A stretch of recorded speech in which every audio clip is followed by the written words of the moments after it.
हाँ, good morning students. तो आज का कुछ डाउट था बच्चों का, जो कॉमन डाउट आ रहा था। तो कल एक जो समस्याएं बच्चों को आ रही हैं, तो बेटे जो आजकल हम सिनेरियो देख रहे हैं, तो हमारा जो जीवन है ये टिका हुआ है विचारों पर। और विचार, श्रेष्ठ जीवन के लिए विचार, अच्छे विचार बहुत जरूरी हैं। और विचार कहाँ से आते हैं? ज्ञान से। अब यहाँ पर भी आया ज्ञान सत्य होना चाहिए। अब सत्य ज्ञान की कैसे जांच करें, ज्ञान सत्य है असत्य है? तो उसके हम कुछ, जैसे जनरली सारे सत्य की जांच इस तरह होती है, तर्क से या तथ्य से, फैक्ट्स बेस्ड हो, लॉजिक बेस्ड हो, या युक्ति जो डिवाइस यूज करते हैं हम, या प्रमाण प्रूफ के साथ। अब सबसे बड़ी बात, बच्चों को सत्य भी पता लग गया, ज्ञान भी मालूम हो गया, विचार भी अच्छे हैं।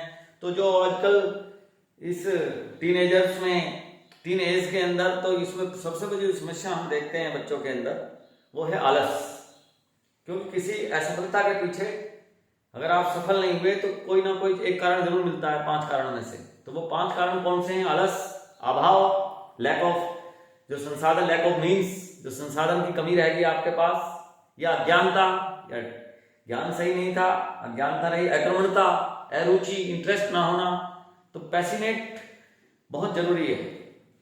तो इसमें तो वही है आलस, प्रोक्रेस्टिनेशन जो है सबसे बड़ा जो फैक्टर है, सबसे ज्यादा दिखाई देता है बच्चों में। जो आलस है ये त्यागना पड़ेगा आपको अगर आप कामयाब होना चाहते हैं। तो वही है कि आंखों में नींद बहुत है परंतु सोना नहीं, यही वक्त है कुछ करने का, इसे खोना नहीं। तो बच्चों, जो कल जो सीक्वेंस सीरीज की जो सबसे ज्यादा डाउट, ये कॉमन डाउट था, डाउट और भी थे लेकिन सब बच्चों का ज्यादा डाउट ये था। इसमें 2 बातें थी। या तो बच्चा कहा था टाइम कंज्यूमिंग क्वेश्चन था सर, टाइम थोड़ा ज्यादा लगा मुझे, या फिर हुआ ही नहीं। तो सबसे पहले जो नए बच्चे हैं वो सबसे पहले वीडियो को पॉज करें और इसको खुद सोल्व करें, बाद में सोल्यूशन देखें। तो इसको सोल्व, तो सबसे बड़ा मुद्दा यह है कि टाइम कम में कैसे करें सोल्व, कैसे उस चीज को इसी जोन में ले जाएं, कितने भी हार्ड क्वेश्चन को। तो उसका एक सबसे बड़ा मेजर जो फैक्टर ये होता है कि आपको सबसे पहले क्वेश्चन समझ में आना चाहिए, अंडरस्टैंडिंग द क्वेश्चन, क्वेश्चन है क्या। फिर उस क्वेश्चन को समझने, उस कंसेप्ट आपके सारे क्लियर होने चाहिए, उससे रिलेटेड किस किस कंसेप्ट की इसमें जरूरत पड़ने वाली है, फिर कौन सा कंसेप्ट किस सीक्वेंस में लगाना है। जिस तरह हम कोई डिश बनाते हैं तो उसमें पता लगता है इस डिश बनाने के लिए ये इंग्रेडिएंट्स चाहिए, ये चीज इसमें डलेगी, ये मिर्च डलेगी, मसाला डलेगा, क्या डलेगा, जो भी आप चाय बना रहे हैं तो चाय की पत्ती डलेगी, दूध डलेगा, शुगर चाहिए आपको।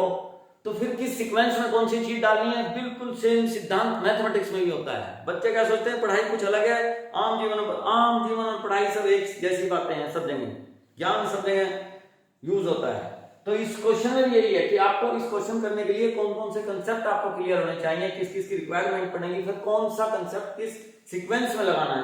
तो देखिए क्वेश्चन पढ़िए कि हार्मोनिक मीन और geometrical mean of 2 positive number का रेशियो जो है वो 4:5 है। तो नंबर क्या होंगे? तो सबसे पहले हर मीन आपको पता होना चाहिए, HM क्या होता है, ज्योमेट्रिकल मीन क्या होता है, अरिथमेटिक मीन क्या होता है, उससे कंसेप्ट जो बेसिक्स है वो आपको पता होना चाहिए। कोई बड़े बड़े कंसेप्ट नहीं चलते, जबकि ये जेई का क्वेश्चन है, शायद 2014 या कोई से जेई में क्वेश्चन आया हुआ है। तो कोई बिल्कुल सिंपल क्वेश्चन है, डायरेक्ट क्वेश्चन है। तो इसमें आपको कैसे सोचना है, सबसे पहले तो क्या क्या गिवन है आपको, हार्मोनिक मीन और ज्योमेट्रिकल मीन का रेशियो मालूम है, तो H/G आपको गिवन है, वो है 4:5। ये है इंफॉर्मेशन आपको डायरेक्ट, एक इंफॉर्मेशन आपके पास है, बाकी आपको जवाब देना है इसी इंफॉर्मेशन से। उसके बाद आपको क्या चाहिए, रिलेशन चाहिए, किसका, हार्मोनिक मीन, ज्योमेट्रिकल मीन और अरिथमेटिक मीन का एक रिलेशन होता है, जो तीनों क्या होते हैं, AGH और RMGP, GP में होते हैं। और इसको भी सीक्वेंस याद रखें, पहले अरिथमेटिक मीन होगा, फिर ज्योमेट्रिकल मीन, फिर हार्मोनिक मीन। ये सब क्या होते हैं, GP में होते हैं। अब GP में होते हैं, GP क्या कहती है, G² = AH होगा फिर, ठीक है जी। अब आपको नंबर पता होने चाहिए कि अरिथमेटिक मीन और ज्योमेट्रिकल मीन की बात चल रही है, तो नंबर्स क्या होते हैं, हर एक बच्चे को पता होना चाहिए। नंबर्स A + A² - G², और एक नंबर होता है A² - G², एक बार प्लस आ जाता है, एक बार माइनस, ये नंबर होते हैं। अब 2 चीज रिक्वायरमेंट है आपको, बस ये 2 चीज, ये आप जनरली NCERT बुक में भी हैं दोनों कंसेप्ट। भले ही एडवांस का क्वेश्चन हो लेकिन एनसीईआरटी की बुक में भी है आंसर। तो आपको याद आनी चाहिए टाइम पर बात, फिर लगानी आनी चाहिए कौन सी बात। अब देखिए यहाँ पर आपके पास क्या नहीं है, एच नहीं है, तो आप क्या करें, एच की वैल्यू निकाल लें। जनरली हम क्या बोलते हैं, जिस चीज को एलिमिनेट करना है उसकी वैल्यू निकाल लो। तो यहाँ पर आपके पास नंबर से निकालते हैं, एच की जरूरत नहीं है, no need to find the H. तो एच की एलिमिनेट करना है, तो जिसको एलिमिनेट करना है हमने एच की वैल्यू निकाली। एच की वैल्यू कितनी है बेटे, 4/5g, और वो एच की वैल्यू हमने यहाँ पर पुट कर दी। तो पुट करने के बाद क्या हुआ, g square is equal to a into 4/5 into g, तो ये वैल्यू आ गई। अब जी से जी कैंसिल आउट, तो जी की वैल्यू आपके पास आ चुकी 4a/5।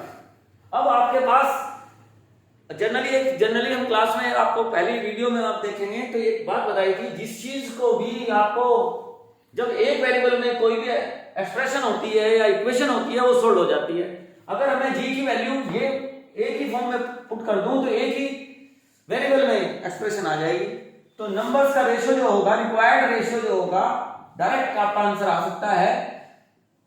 तो a minus root A square की जगह आप a स्क्वायर रखते हैं और जी स्क्वायर की जगह आप 16a² 25, क्योंकि वो स्क्वायर कर दिया, क्योंकि जी की वैल्यू यहां पर पटक दी।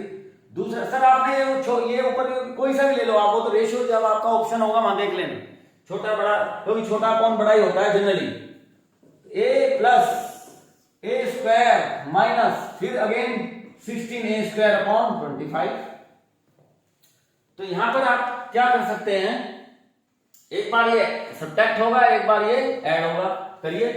तो ये वैसे तो अब क्वेश्चन तो हो चुका, आपके कमांड में आ चुका। 25a² माइनस 16a² कितना हो गया बेटे, 9a² अपॉन 25, और ये हो गया a plus 9a² upon 25।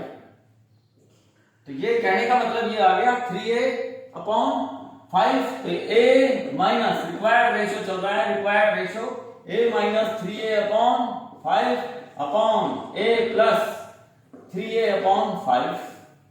Square root निकालने के बाद तो ये क्या हो गया, 5a माइनस 3a यानी कि 2a अपॉन 5, और ये हो गया 5a 3a, ये क्या हो गया 8 अपॉन 5। तो 5 से 5 को कैंसिल, तो आंसर आ गया 2/4 यानी कि 1/4 आ गया।